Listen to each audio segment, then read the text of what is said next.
Just 7 महीने बाद ये 2026 होने वाला है, जो आपकी लाइफ का one of the biggest exam होगा, जो आपका कैरियर एंड आपकी बहुत सारी चीज़ें डिसाइड करेगा। आप में से बहुत सारे लोग ऐसे भी होंगे जिनको लिटरली फिजिक्स के क्वेश्चंस नहीं बन रहे होंगे, न्यूमेरिकल्स नहीं लगाने आते होंगे। सो तुम्हारा सिलेबस कभी भी खत्म हो, तुम्हें ये चीज़ अपने दिमाग में डालनी है कि जिस दिन 1 फरवरी आएगा, ये चीज़ मैंने पहले कभी किसी वीडियो में बोली नहीं है, इसलिए मैं सबसे पहले ये चीज़ तुम्हें बता रहा हूँ। Now in this video I am going to talk about कि अगले 7 महीनों में आपको क्या करना है, क्या नहीं करना है और कैसे करना है, ताकि अब वो कोई गलती ना करे एंड आपका जो नीट 2026 हो वो आपका लिटरली आखिरी एग्जाम हो एंड आप अपनी लाइफ में आगे बढ़ पाए।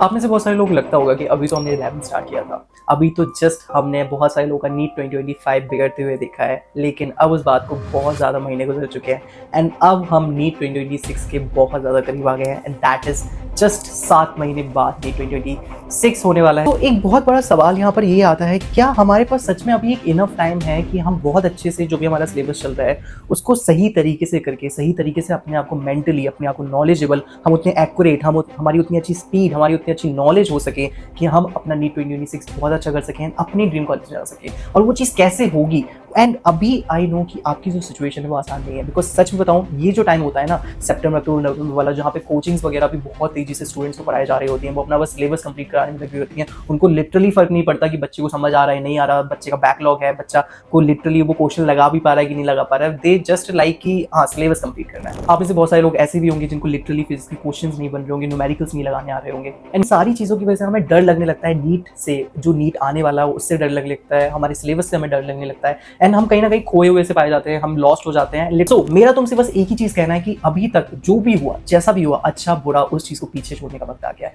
अब वक्त है हम चीजों को आगे बढ़े एंड हम एक नई शुरुआत भी कर सकते हैं and this is very important. मैं इसलिए बता रहा हूँ बिकॉज 7 महीने में लिटरली मैंने बहुत ज्यादा वीक स्टूडेंट को भी आखिर के महीनों में बहुत अच्छा करते हुए देखा है एंड तुम्हें भी इस चीज को समझना चाहिए कि अगर तुम सपने देख सकते हो तो तुम सपने पूरे भी कर सकते हो। हमारे पास समय कितना है अभी काम करने के लिए? सो अगर हम बात करें कि अभी हम सितंबर के बीचों बीच में है, तो सितंबर, अक्टूबर, नवंबर, दिसंबर, 4 महीने ये है हमारे पास, साढ़े 3 महीने कह सकते हो। देन आफ्टर जनवरी, फरवरी, मार्च, अप्रैल एंड मई में तो हमारे पास पेपर ही है। सो पहली चीज जो तुम्हें ये करनी है कि अपना सिलेबस, तुम्हारा सिलेबस कभी भी खत्म हो, चाहे तुम्हारा सिलेबस जनवरी के एंड में कंप्लीट हो, चाहे तुम्हारा सिलेबस फरवरी के एंड में कंप्लीट हो सकता है कि कुछ लोगों का मार्च के स्टार्ट में कंप्लीट हो। सो तुम्हारा सिलेबस कभी भी खत्म हो, तुम्हें ये चीज अपने दिमाग में डालनी है कि जिस दिन 1 फरवरी आएगा, 1 फरवरी आएगा, मैं अपना पहला फुल सिलेबस मॉक टेस्ट दे दूंगा। यस, आप बोलोगे भैया ये क्या कह रहे हो, मेरा तो सिलेबस ही कंप्लीट नहीं हुआ, मैं फुल सिलेबस मॉक टेस्ट कैसे दे दूं? यही तो बात है bro, just think like a topper. जब मेरा सिलेबस कंप्लीट भी नहीं हुआ था एंड मेरे बहुत सारे चैप्टर्स बचे हुए थे छोटे छोटे करने के लिए, तब भी मैंने फुल सिलेबस देना स्टार्ट कर दिया था। सो तुम्हारा सिलेबस चाहे 50% हो, चाहे 60% हो, चाहे 70% हो, चाहे 90% हो, चाहे 40% हो तुम्हारा सिलेबस, तुम अपना फुल सिलेबस मॉक टेस्ट देना जल्दी स्टार्ट कर दोगे दूसरों की कंपैरिजन में।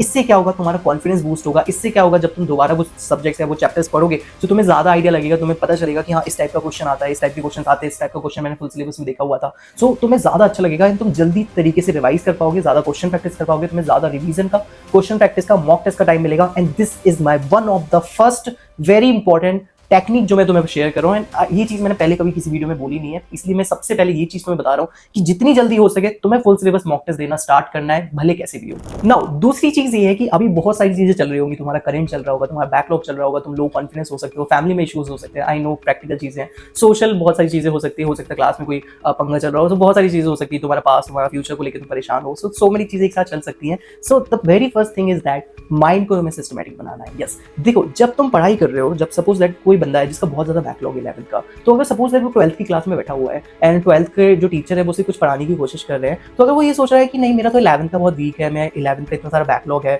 तो अगर मेरा बैकलॉग है तो मैं 12th का क्या क्यों पढ़ रहा हूँ, तो इस वजह से क्या होगा, 12th का भी नहीं पढ़ पाएगा। सो द सेकंड थिंग जो मैं तुम्हें बताना चाह रहा हूँ that is make your mind focused. Because एक बार तुम्हारा माइंड सिस्टमैटिक हो गया, तुम्हारे थॉट एक के ऊपर एक नहीं है, तुम्हारे थॉट एक के बाद एक आने लगे एंड तुम अपने थॉट्स को कंट्रोल करने लगे। इट्स लाइक जो तुम सोच रहे हो वो तुम कंट्रोल कर पा रहे हो। सो एक बार माइंड सिस्टमैटिक हो गया तो तुम्हारा टाइम सिस्टमैटिक हो जाएगा एंड एक बार टाइम सिस्टमैटिक हो गया तो तुम अच्छे से सोच पाओगे कि नहीं मेरा ये बैकलॉग है, मेरा ये करंट का सिलेबस चल रहा है, तो मैं ये टाइम इतना दे देता हूँ, बैकलॉग में 3 घंटे अलग से दे देता हूँ। लेकिन अगर तुम माइंड वाइज तुम अगर मैसी रहे, तुम ओवर थिंक ही करते चले जाओगे और नीट का एग्जाम आके चला भी जाएगा, तुम्हें पता भी नहीं चलेगा। एंड बहुत सारे ऐसा होता है, जब हम बहुत ओवर थिंक करते हैं ना, टाइम बहुत ईजी से जाता है, लेकिन जब तुम एकदम फोकस्ड होते हो तो तुम्हें एक एक सेकंड की वैल्यू पता चलती है। एंड सिंस 7 ही महीने बचे हैं तुम्हारे लाइफ के one of the most important exam को लेकर, सो मैं तुमसे ये कहना चाहता हूँ कि अभी कुछ भी बिगड़ा नहीं है, कुछ भी हाथ से गया नहीं, तुम अभी भी ट्रैक पे वापस आ सकते हो। एंड आई नो तुम सबकी प्रॉब्लम्स अलग अलग है, तुम सबके शेड्यूल अलग है, कुछ लोग स्कूल जाते हैं, कुछ लोगों का टाइम टेबल अलग है, कुछ लोगों की कोचिंग का टाइम अलग है एंड दैट इज वाई क्या होगा अगर तुम्हारी ये जो जर्नी है जिसमें तुम अकेले अकेले हो उसमें तुम्हें कोई साथी मिल जाए, इट्स लाइक कि तुम्हारा एक स्टडी पार्टनर मिल जाए। क्या होगा कि मैं खुद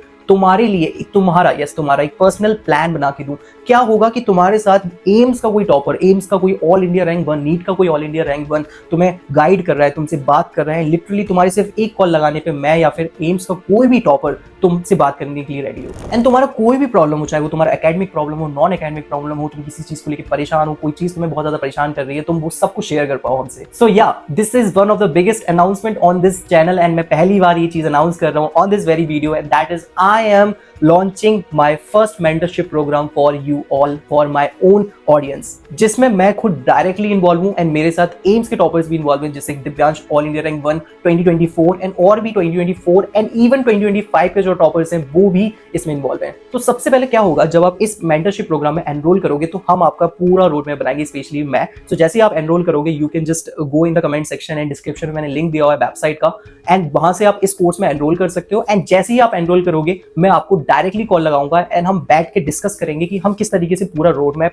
तैयार करेंगे, पहले तो पूरा, एंड देन अपना मंथली डिवाइड करेंगे, एंड देन आफ्टर एम्स के टॉपर्स आपके साथ कनेक्टेड रहेंगे। आपको जब भी मन करेगा कॉल लगाने का आप कॉल लगा सकते हो, वीकली आपसे कनेक्ट किया जाएगा, आपको पूरा ध्यान रखा जाएगा, आपको टारगेट्स दिए जाएंगे कि आप कंप्लीट कर पा रहे हो नहीं कर पा रहे हो। आपका चाहे एकेडमिक प्रॉब्लम हो, नॉन एकेडमिक प्रॉब्लम हो, वो आपकी जिम्मेदारी नहीं हमारी भी जिम्मेदारी होगी। एंड आपके टाइम मैनेजमेंट से लेकर आप रिवीजन टाइम पे करो, बिकॉज आप रिवीजन सही तरीके से करो, आप क्वेश्चन प्रैक्टिस सही टाइम पे करो, सही तरीके से करो, ये हमारी भी रिस्पॉन्सिबिलिटी है। एंड साथ में जो भी आपके कोचिंग के वीकली टेस्ट वगैरह होते हैं उन सबको डिस्कस करना, आपकी मिस्टेक्स को इंप्रूव करना कि आप किस तरीके से और एक्यूरेट हो सकते हो, बिकॉज हर स्टूडेंट देखो अलग होता है, हर स्टूडेंट की मेंटलिटी अलग होती है, हर स्टूडेंट अपने आप में यूनिक होता है, तो हम सबको एक तरीके से गाइड नहीं कर सकते। And this is not a group mentorship. नहीं, अगर आप सोच रहे हो कि हमने 100 लोगों का एक ग्रुप बना दिया एंड मैं हफ्ते में बस या फिर महीने में एक बार आके बोल दे रहा हूँ जो बाकी कोचिंग्स में होता है, नहीं, this is like 1-to-1 mentorship. आप डायरेक्टली मेरे से कनेक्ट हो सकते हो एकदम 1-to-1 and nobody in between. And अगर तुम्हें लग रहा होगा कि इसका जो प्राइस होगा वो बहुत हाई होगा, बिकॉज एम्स के टॉपर लिटरली जिन्होंने एम्स खुद क्रैक किया हुआ है, जो लिटरली मैं खुद इतने सालों से इतनी सारी कोचिंग्स में मैं गया हुआ है, मैंने सेमिनार्स दिए हुए, इतने सारे हजारों बच्चों को मैंने गाइड किया हुआ है, सो मैं तुमसे डायरेक्टली 1-to-1 कनेक्ट कर पा रहा हूँ। एंड तुम्हें लग रहा होगा कि मैं बहुत ज्यादा चार्ज करूंगा, नहीं, जितना बाकी कोचिंग के जो मेंटरशिप प्रोग्राम्स होते हैं उसी पे ही हमने सेम ही किया है। तो हमने अभी 2 प्रोग्राम लॉन्च किए हैं। पहला 3 महीने का प्रोग्राम है, दैट इज 5999 में, एंड सेकंड जो है वो पूरा 8 महीने का प्रोग्राम है, जब तक आपका नीट 2026 नहीं हो जाता। इवन आपको काउंसलिंग में भी गाइड करना कि आपको एक बेस्ट कॉलेज मिले, वो भी हमारी रिस्पॉन्सिबिलिटी होगी, एंड दैट इज जस्ट 9999। देखो यार बहुत सिंपल सी मैथ्स है। अगर तुम देखोगे इंडिया में प्राइवेट कॉलेजेस की जो फीस होती है वो करोड़ों रुपए होती है, लिटरली 1 CR से तो प्राइवेट कॉलेजेस ढंग के स्टार्ट होते हैं। एंड जो अगर तुम MBBS अब्रॉड से भी करोगे ना तो भी तुम 40-50 लाख से कम चीजें नहीं जाती हैं अच्छे कॉलेजेस की। So this is very like कि अगर तुम सही जगह इन्वेस्ट करो, एंड अभी भी वक्त है कि तुम अपनी प्रिपरेशन को स्ट्रॉन्ग बना सकते हो हमारे साथ जुड़ के, एंड जस्ट लाइक कि हम तुम्हारे साथ पूरी टाइम रहेंगे, एंड जस्ट लाइक कि तुम्हें जब भी बात करने का मन करेगा हम हमेशा अवेलेबल रहेंगे। So this is like the one of the most important step जो मैं अभी तक लेके आया हूँ। हालांकि मैं बहुत सारी चीजें करता हूँ तुम्हारे लिए, but this is the most effective step, because इसमें मैं डायरेक्टली इन्वॉल्व हूँ, मैं डायरेक्टली तुमसे कॉल पे बात कर रहा हूँ उस समय, सो मैं तुम्हें और बेटर तरीके से गाइड कर सकता हूँ, तुम्हारी सिचुएशन को समझते हुए कि तुम्हें क्या करना चाहिए। So this is like a big surprise from my side for all my audiences जिनको मेंटरशिप प्रोग्राम चाहिए था, बिकॉज मुझे हमेशा से हर साल मुझे ऐसे कमेंट्स आते हैं कि भाई आप मेंटरशिप अपना क्यों नहीं स्टार्ट करते पर्सनल, बाकी कोचिंग्स तो करते रहते हैं, बाकी कोचिंग्स में तो एक पेरिफेरी या फिर एक छोटे से कॉलेज के MBBS स्टूडेंट को बैठा देते हैं, वो हमसे बात कर रहा होता है, वो इतने अच्छे से एक्सप्लेन भी नहीं करता है, आप इतने अच्छे से एक्सप्लेन करते हो लेकिन फिर भी आप मेंटरशिप प्रोग्राम स्टार्ट नहीं करते हो। So yeah finally I started it, and let's see, let's meet, let's connect, and मुझे बहुत खुशी होगी कि अगर मैं तुम्हें गाइड करूं एंड तुम्हारा नीट में सिलेक्शन हो जाए, इससे अच्छी बात क्या हो सकती है। नाउ एक चीज और जो तुम्हें इन आखिर के 7 महीनों में करनी है वो ये तुम्हारी NCERT। तुम मानो ना मानो तुम्हें अपनी NCERT से हमेशा स्टिक रहना है, एंड वही तुम्हारी की टू सक्सेस है। मैं तुम्हें बहुत इंटरेस्टिंग एग्जांपल देता हूं। अभी जो नीट 2025 में इतना टफ पेपर आया, लोगों ने बहुत हवा बनाया, तो अगर तुम उसमें बायो का सेक्शन बहुत ध्यान से देखोगे, सो बायो में 90 में से 47 क्वेश्चंस ऐसे थे जो डायरेक्टली सॉल्व किए जा सकते थे, जो वन लाइनर थे। 27 ऐसे क्वेश्चन थे जो स्टेटमेंट बेस्ड थे, यस, स्टेटमेंट 1, स्टेटमेंट 2 या फिर 4-5 स्टेटमेंट्स जो है उस टाइप के थे। मैचिंग 11 थी, एंड असर्शन रीजन 5 थे। एंड अगर हम नीट 2026 की बात करें तो नीट 2025 में तो केमिस्ट्री इजी आई थी, लेकिन नीट 2026 में मुझे ऐसा लगता है कि केमिस्ट्री थोड़ी अच्छी आ सकती है। एंड अगर मैं तुमसे फिजिक्स की बात करूं, फिजिक्स में पता है तुम सबसे बड़ी गलती क्या कर रहे हो? तुम्हें लग रहा होगा मैं क्वेश्चन प्रैक्टिस कम कर रहा हूं या फिर मैं मॉक टेस्ट वगैरह नहीं लगा रहा हूं, ये मेरी सबसे बड़ी गलती नहीं। फिजिक्स में तुम्हारी सबसे बड़ी गलती है तुम्हारा डर। यस, अगर हम बात करें नीट 2025 के पेपर में तो उसमें क्या हुआ था, एक क्वेश्चन इजी आया फिजिक्स का, उन्होंने लगा दिया, second question, third question easy था, चौथा क्वेश्चन टफ आया, उन्हें डर लगने लगा स्टूडेंट को, 5वां टफ आया, उन्हें डर लगने लगा। सो इट्स लाइक फिजिक्स में भी ऐसे ही होता है। क्या होता है, स्टूडेंट को कभी कभी चीजें समझ में आ रही होती है, जैसी चीजें टफ हो जाती है या फिर कोई टफ कॉन्सेप्ट आने लगता है, स्टूडेंट को पूरी फिजिक्स ही टफ लगने लगती है। सो तुम्हें ये चीज समझनी होगी, फिजिक्स में कुछ चीजें टफ होती हैं, कुछ चीजें ईजी होती हैं, तुम्हें पूरे सब्जेक्ट को जज करने की जरूरत नहीं है। So just try to complete easy question, और लिटरली फिजिक्स में अगर तुम सारे इजी भी कर लेते हैं, बिकॉज नीट 2025 के फिजिक्स में बहुत सारे क्वेश्चन थे जो इजी थे, लेकिन स्टूडेंट को बस वो डर के मारे उन्होंने क्या किया, इजी भी नहीं किया, मॉडरेट क्वेश्चन भी नहीं किए, जो 4-5 बस हार्ड क्वेश्चन आए थे उसको लेके बैठे रहे, इस वजह से उन्होंने पूरा पेपर बिगाड़ दिया। नाउ आखिर के इन महीनों में आपका शेड्यूल क्या होना चाहिए? तो मैंने हमेशा पहले बोला है कि जो आपके बैकलॉग वाले सब्जेक्ट्स होते हैं उनको आपको ज्यादा टाइम देना है। सो अगर मैं तुम्हें एवरेज बोलूं कि अभी तुम्हें कितना पढ़ना चाहिए, तो तुम्हें 12 घंटे तो पढ़ना ही चाहिए। सो 12 घंटे में तुम ऐसे डिवाइड कर सकते हो कि 9 घंटे तुम क्या कर रहे हो, अपने करंट सिलेबस पे फोकस कर रहे हो, एंड 3 घंटे तुमने बैकलॉग के लिए अलग से देखा है। अगर तुम्हारा बैकलॉग ज्यादा है तो तुम 4 घंटे दे सकते हो। इस तरीके से तुम डिवाइड कर सकते हो। अब तुम्हें क्या करना है, सबसे मोस्ट इंपॉर्टेंट स्टेप तुम्हारा ये होना चाहिए कि तुम्हें मॉर्निंग में ही बायो को करना है। चाहे तुम्हें क्वेश्चन प्रैक्टिस हो, चाहे तुम्हारी एनसीईआरटी रीडिंग हो, चाहे तुम्हारी शॉर्ट नोट्स रीडिंग हो,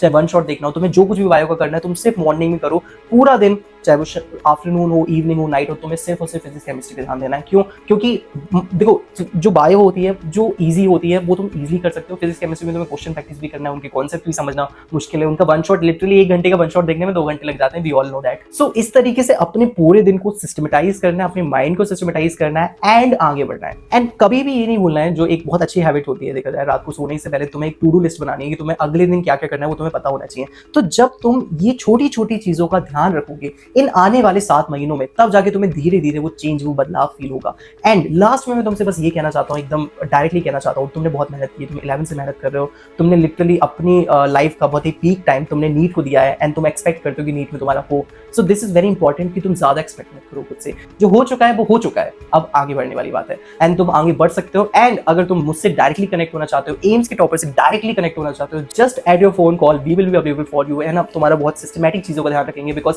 मी डायरेक्टली इन्वॉल्व इन दिस, तो I guarantee you this is one of the best mentorship programme जो तुम्हें आज तक या फिर कभी भी देखने को मिलेगा। So you can just directly go in the comment section और इन द डिस्क्रिप्शन, मैंने वेबसाइट का लिंक दिया है, तुम वहां से एनरोल करोगे एंड मैं तुम्हें डायरेक्टली कॉल लगाऊंगा with in few hours only. So हम इस तरीके से मिलते हैं और भी ऐसी सिमिलर वीडियोस के साथ, ताकि मैं तुम्हें और ज्यादा नई नई चीजें सिखा पाऊं। And just let me know in the comment section कि तुम अभी क्या क्या प्रॉब्लम्स फेस कर रहे हो, ताकि इन फ्यूचर मैं उस पर और वीडियोस लेके आ सकूं, and just try to help you as much as I can in your last time, because NEET निकाल लो यार, नीट निकाल लो, एंड मुझे और कुछ नहीं चाहिए तुम लोगों से। All the very best for you guys and thank you so much for watching. हम मिलते हैं आपसे अगली वीडियो पे।